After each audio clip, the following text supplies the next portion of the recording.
Henry Hazlitt. Capítulo 7. El odio a la máquina. Punto 1. Constituye uno de los errores económicos más corrientes la creencia de que las máquinas, en definitiva, crean desempleo. Mil veces destruido, ha resurgido siempre de sus propias cenizas con mayor fuerza y vigor. Cada vez que se produce un prolongado desempleo en masa, las máquinas vuelven a ser el blanco de todas las iras. Sobre este sofisma descansan todavía muchas prácticas sindicales que el público tolera, sea porque en el fondo considera que los sindicatos tienen razón, sea porque se halla demasiado confuso para poder apreciar claramente las causas de su error. La creencia de que las máquinas provocan desempleo, cuando es sostenida con alguna consistencia lógica, llega a descabelladas conclusiones. Bajo tal supuesto, no solo debe estarse causando desempleo hoy en día con cada perfeccionamiento técnico, sino que el hombre primitivo debió empezar a producirlo con sus primeros esfuerzos por liberarse de la necesidad y de la fatiga inútiles. Sin ir tan lejos, volvamos a La riqueza de las naciones de Adam Smith, publicada en 1776. El primer capítulo de este notable libro se titula De la división del trabajo. Y en la segunda página del mismo nos dice el autor que un obrero no familiarizado con el empleo de maquinaria utilizada en la fabricación de alfileres apenas podría hacer un alfiler por día indudablemente, no harta 20, mientras que con el uso de esa maquinaria puede fabricar 4.800 alfileres diarios. Así pues, siguiendo el razonamiento, ya en la época de Adam Smith, las máquinas habrían desplazado de 240 a 4.800 productores de alfileres por cada uno que permaneció en su trabajo. Si las máquinas no hicieran otra cosa que privar al hombre de su trabajo, en la industria del alfiler existiría ya en aquella época un 99,98% de desempleo. ¿Podría darse un panorama más sombrío? En efecto, pudo darse, pero esto fue así porque la revolución industrial estaba todavía en su infancia. Contemplemos algunos de sus aspectos e incidentes más destacados. Veamos, por ejemplo, lo que ocurrió en la industria de fabricación de medias. Conforme iban siendo instalados los nuevos telares, eran destruidos por los artesanos, que en un solo tumulto destrozaron más de 1000, se incendiaron talleres y se amenazó a los inventores, quienes se vieron precisados a huir para salvar sus vidas, no quedando restablecido el orden hasta que intervino el ejército y fueron deportados o ahorcados los principales cabecillas. Ahora bien, no debe olvidarse que, en la medida en que pensaban en su propio futuro inmediato e incluso más lejano, la oposición de los revoltosos a la máquina era racional. William Felkin nos dice en su Historia de la industria de géneros de punto fabricados a máquina 1867, que la mayor parte de los 50.000 obreros ingleses empleados en la fabricación de medias, y sus familias, tardaron más de 40 años en sobreponerse al hambre y la miseria a que les llevó la introducción de la máquina. Pero en cuanto a la creencia de los amotinados de que la máquina habría de estar desplazando continuamente obreros, se equivocaban, ya que antes de que finalizase el siglo XIX la industria de fabricación de medias empleaba, por lo menos, 100 obreros por cada uno de los empleados a comienzos del siglo. Arkwright inventó en 1760 su maquinaria para el hilado del algodón. En aquella época se ha calculado que existían en Inglaterra 5.200 hilanderos que utilizaban tornos de hilar y 2.700 tejedores, en conjunto, 7.900 personas dedicadas a la producción de textiles de algodón. La introducción de la invención de Arkwright encontró oposición, por estimarse amenazaba el medio de vida de los obreros, y la resistencia tuvo que ser vencida por la fuerza. Sin embargo, en 1787, 27 años después de aparecido el invento, una investigación parlamentaria mostró que el número de personas empleadas en el hilado y tejido de algodón había ascendido de 7.900 a 320.000, o sea un incremento del 4.400%. Si el lector consulta el libro Cambios económicos recientes, de David A. Wells, publicado en 1889, hallará algunos pasajes que, dejando a un lado fechas y cifras absolutas, pudieran haber sido escritos por cualquiera de nuestros actuales tecnófobos, valga el vocablo. Citaremos algunos. Durante los 10 años transcurridos entre 1870 y 1880 inclusive, la Marina Mercante Británica incrementó su actividad, solo en cuanto a registros y despachos extranjeros, hasta la cifra de 22.000.000 de toneladas. Sin embargo, el número de hombres ocupados en esta gran actividad había disminuido en 1880 en comparación con 1870 en cantidad aproximada de 3.000.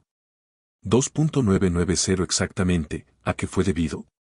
A la introducción de las grúas a vapor y elevadores de grano en muelles y desembarcaderos, al empleo de la fuerza de vapor, etc. En 1873, el acero Bessemer, que no había sido objeto de medidas protectoras, costaba $80 por tonelada en Inglaterra. En 1886 se fabricaba y vendía en el mismo país a menos de $20 la tonelada. Durante el mismo tiempo, la capacidad de producción anual de un convertidor Bessemer se había incrementado al cuádruplo, con ningún aumento, sino más bien ligera disminución, del trabajo invertido. La potencia de las máquinas de vapor existentes en funcionamiento en todo el mundo, en el año 1887, ha sido calculada por la Oficina de Estadística de Berlín como equivalente a la de 200,000 de caballos, lo que representa, aproximadamente, el esfuerzo conjunto de 1.000 millones de hombres, como mínimo, el triple de la población obrera del mundo. Parece que esta última cifra debería haber hecho reflexionar al autor del libro induciéndole a preguntarse cómo es que aún quedaban empleos en el mundo en 1889, pero se limitaba a concluir, con moderado pesimismo, que, bajo tales circunstancias, la superproducción industrial puede hacerse crónica. Durante la depresión del año 1932 se reanudó, una vez más, la práctica de culpar del desempleo a las máquinas. En pocos meses se habían extendido por todo el país, como bosque en llamas, las doctrinas de un grupo que se denominaba a sí mismo los tecnócratas. No cansaré al lector con la exposición de cifras fantásticas presentadas por este grupo, ni con las necesarias correcciones que muestran cuáles fueron los hechos reales. Baste con decir que los tecnócratas volvieron al error, en toda su prístina pureza, de que las máquinas desplazan permanentemente a los hombres, con la sola particularidad de que en su ignorancia presentaban este error como nuevo y revolucionario descubrimiento. Fue simplemente una ilustración más del aforismo de Santayana, según el cual, aquellos que no pueden recordar el pasado están condenados a repetirlo. Los tecnócratas fueron relegados finalmente al olvido entre fáciles ironías. Pero su doctrina, que les había precedido, persiste.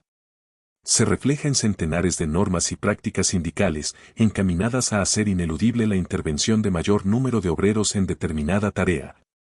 Dilatar su realización durante el mayor tiempo posible o simplemente obligar a los empresarios a mantener empleos inútiles, que se toleran e incluso aprueban gracias a la conclusión que a este respecto reina en la mentalidad pública. Corwin Edwards, en su declaración ante el Comité Temporal de Economía Nacional, como testigo del Departamento de Justicia, citaba innumerables ejemplos de tales prácticas.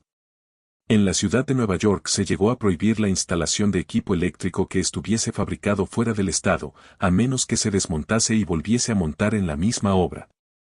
En Houston, Texas, los fontaneros titulados y el sindicato acordaron que la tubería prefabricada para la instalación sería colocada por los obreros de la unión sindical solo en el caso de que se suprimiera uno de los extremos roscados, para ser roscada nuevamente en la obra. Varias delegaciones locales del sindicato de pintores impusieron restricciones al uso de pistolas para pintar, en muchos casos destinadas meramente a proporcionar trabajo, aun a cambio de exigir el más lento proceso de aplicar la pintura a brocha. Una delegación local del Sindicato de Transportes exigía que cada camión que entrase en la zona metropolitana de Nueva York llevase un conductor local, además del propio conductor del vehículo.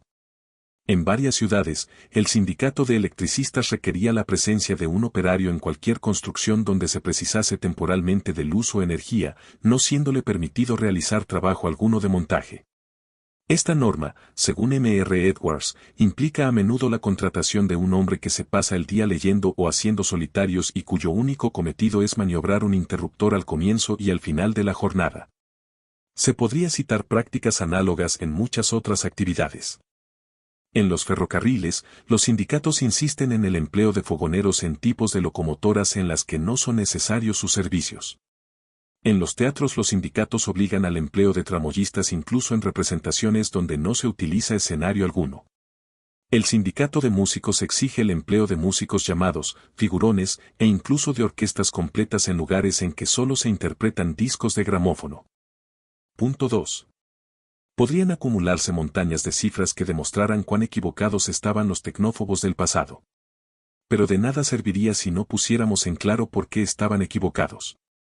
La estadística y la historia de nada valen a la economía si no van acompañadas de una básica comprensión deductiva de los hechos, lo que significa, en este caso, una clara evaluación del por qué tuvieron que ocurrir las pasadas consecuencias de la introducción de la maquinaria y otros dispositivos orientados a la mayor economía del trabajo. De lo contrario, los tecnófobos aducirán, como aseguran de hecho cuando se les hace resaltar los absurdos contenidos en las profecías de sus predecesores, que, puede que sea así en lo que se refiere al pasado.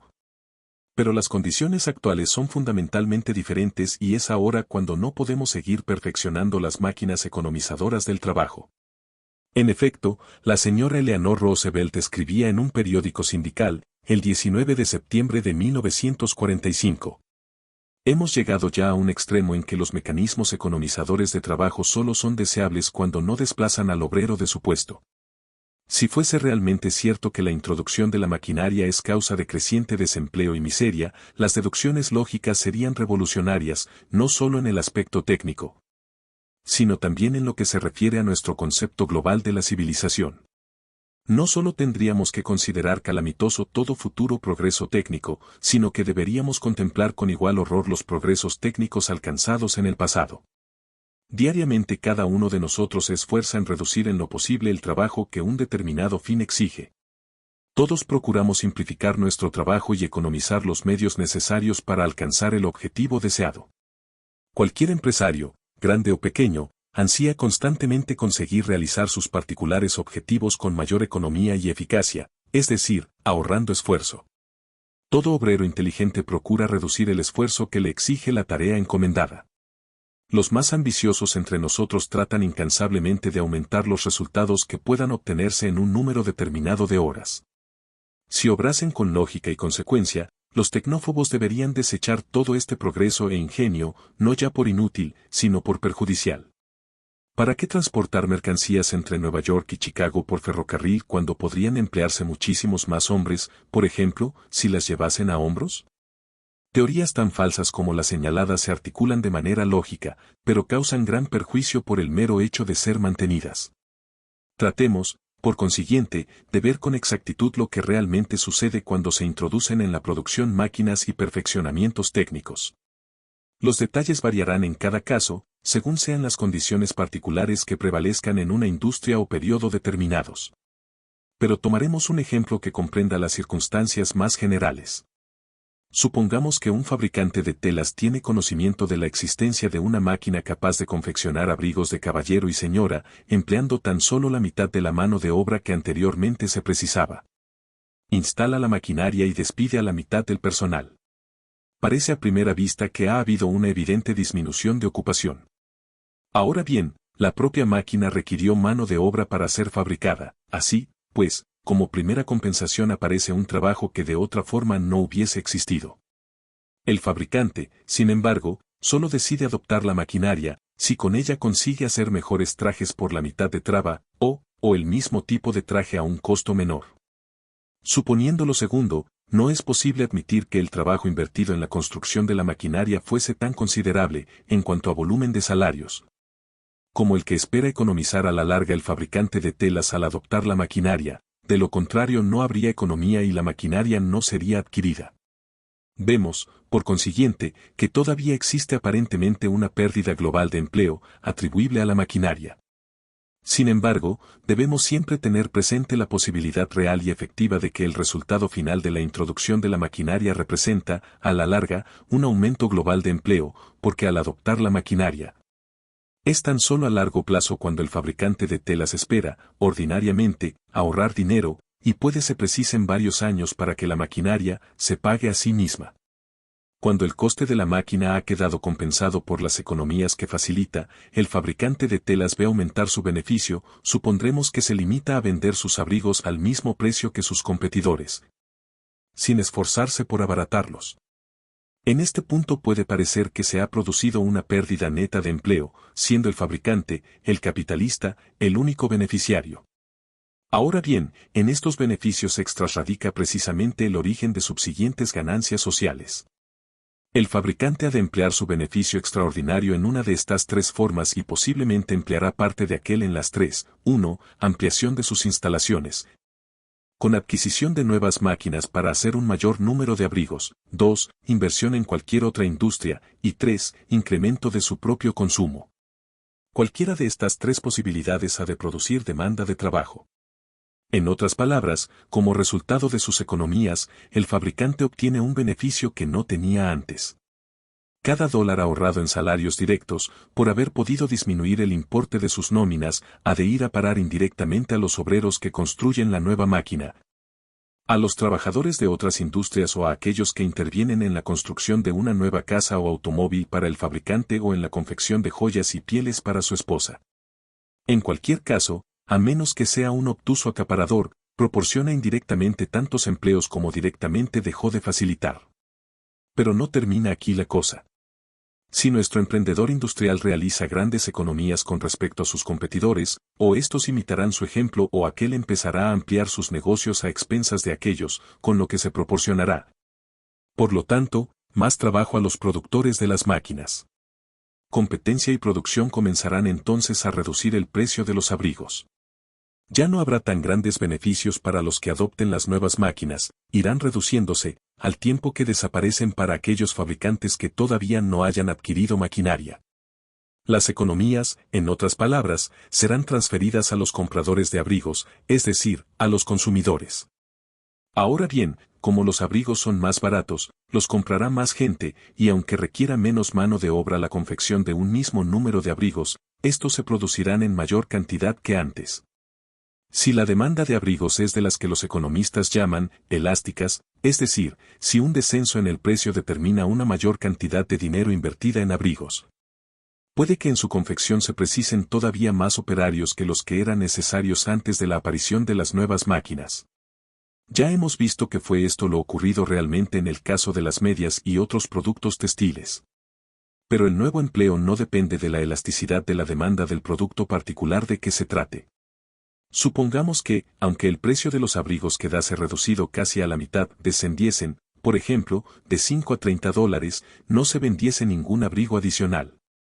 El resultado sería que al tiempo que los consumidores seguirían proveyéndose de nuevos abrigos en igual medida que antes, cada comprador dispondría ahora de 20 dólares con los que previamente no contaba. Gastará, por consiguiente, estos 20 dólares en cualquier otra cosa proporcionando así más empleos en otros sectores de la producción. En resumen, las máquinas, los perfeccionamientos técnicos, las economías y la eficiencia, en definitiva, no dejan sin trabajo a los hombres. Punto 3. No todos los descubrimientos e invenciones, por supuesto, consisten en máquinas economizadoras de trabajo. Algunos, como los instrumentos de precisión, el nilón, la lucita, el contraplacado y toda clase de plásticos, mejoran simplemente la calidad de los productos.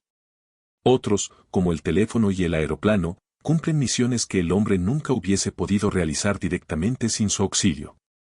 Otros incluso hacen posible la existencia de objetos y servicios, tales como rayos X, aparatos de radio y caucho sintético, que de otra forma no existirían siquiera. Pero para el ejemplo anterior hemos escogido precisamente el tipo de máquina que ha sido blanco preferido de la moderna tecnofobia.